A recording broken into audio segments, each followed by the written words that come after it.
Aboriginal and Torres Strait Islander people are advised that this film contains images of people who have passed.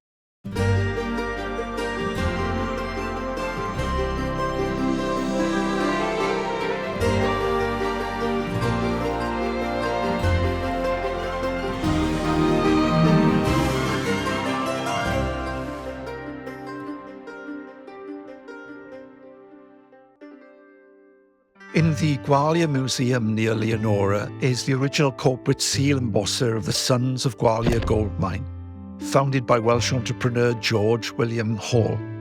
He is largely forgotten today, but G.W. Hall was the key player in the development of the mine that became the third largest gold producer in Australia.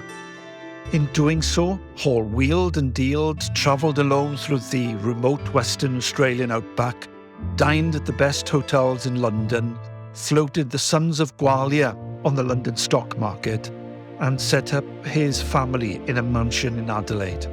In the process, he made a fortune, only to lose it all within 10 years after sex scandals, tragic accidents, and stock market crashes.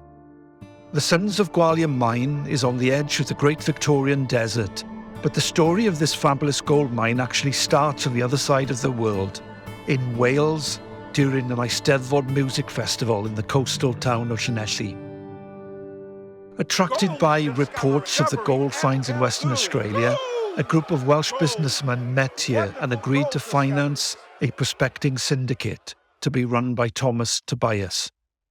Tobias was a Welsh-born prospector who, with his brother Ernest, had established a thriving retail business in the mining boomtown of Coolgardie. With promises of financing, Tobias returned to the goldfields and backed a team to search for new gold prospects. After trekking hundreds of kilometres, the prospectors found and staked a promising claim in the shadow of Mount Leonora. In honour of Tobias and the Welsh syndicate, they named it Sons of Gwalia, or Sons of Wales. A year later, after the Eisteddfod investors failed to provide the promised financing, Thomas Tobias, out of pocket for a lot of money, was looking for a buyer. The timing would prove to be perfect for G.W. Hall. Let's flash back a few years to when Hall was a respected and popular columnist and newspaper editor in Swansea. He was also a brilliant public speaker. He could charm the birds off the trees, really, in terms of his lectures, because he was in addition to being a newspaperman, he was also a self-taught geologist who made public lectures in Swansea and which were very popular indeed. Hall met businessman Pritchard Morgan while covering Morgan's campaign for Parliament. The two men would soon become good friends. They were music-loving and self-promoting kindred spirits, and Hall did not hesitate when Pritchard Morgan offered him a job at the Morgan-controlled gold mine in Gwyn Fynydd. Hall worked with Pritchard Morgan for the next few years and established himself in London's mining and financial circles. After a boardroom coup ousted them from the Gwyn Fynydd mine, Morgan and Hall went on the hunt for new deals. The gold rush in Western Australia clearly presented opportunities, and in 1895 they set sail for Western Australia. There, Morgan quickly took up options on over 120 leases in the goldfields. However, Morgan soon departed for China to look at other prospects, leaving his partner to examine the properties. Hall travelled the hot trackless outback for weeks in a four-horsed buggy, which held all his supplies and provided him with his only shelter. When every one of Morgan's options proved to be worthless, Hall took up several pieces of his own, including the North Star at Mount Malcolm, while he continued to look for new prospects. Well, it was on a very cold July night around a campfire, and he heard about the Sons of Gwalia, and a bit intrigued by the Welsh name, he went there, found the prospectors on the claim, and sampled it. He took the samples back to his mine, the North Star, and discovered really that he was on something very rich indeed. Hall immediately went to Coolgardie and negotiated a deal with his Welsh compatriot Thomas Tobias. But as these later images show so vividly, it is one thing to find gold bearing ore. To mine, it takes money, lots of money. This is where Hall, the former newspaperman, came into his own. He fed the Australian and British press a series of positive reports, knowing that the more publicity he could generate, the better the chances of attracting major financing for the new mine. The North Star mine provided Hall with just enough working capital to start mining at the Sons of Gwalia. The state's mining warden's report confirmed the new mine's potential, and Hall used his newspaper expertise to promote it. After 2 years of deal-making and PR spin, the result was the monumentally successful flotation in London of the Sons of Gwalia Limited in 1898. At a lavish dinner at the Cecil Hotel, G.W. Hall and Pritchard Morgan held court with politicians, financiers, and most importantly, journalists. It was an evening of feasting, wine, including 68-year-old bottles of vintage champagne, and song, all of which was commemorated in a souvenir booklet. Hall's bravura speech was in fact extensively quoted in all the newspapers of the day. By the time that the dinner was finished, all the shares had been taken up and they were selling at 3 times the face value.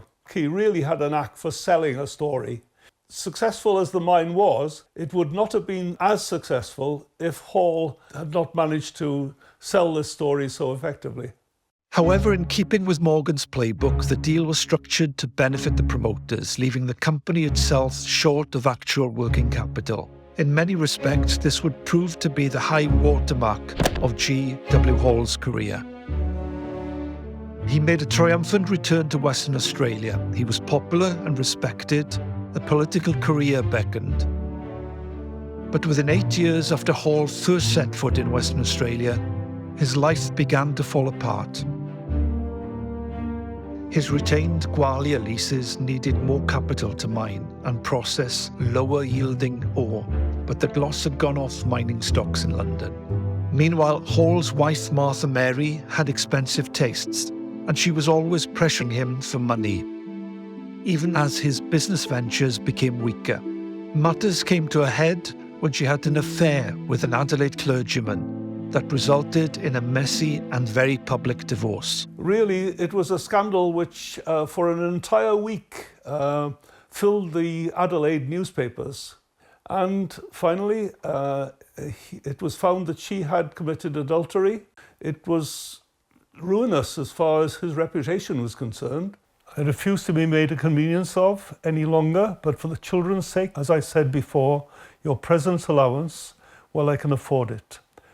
But I expressly desire never to see you again. I should like to see the children and shall be glad if during the next month they can come over here and rough it for a few weeks with me in these northern fields. If they can, I will meet them in Perth and bring them up. George Hall there, and there's Martha Mary. Ethel Harris, whose evidence was vital. And then this is Kate Belt, who was actually Martha Mary's niece. And the rest are the children. That's Violet, the eldest. And then there's Frank. And that one is Pritchard Morgan Hall. He even named his youngest son after his kindred spirit, Pritchard Morgan.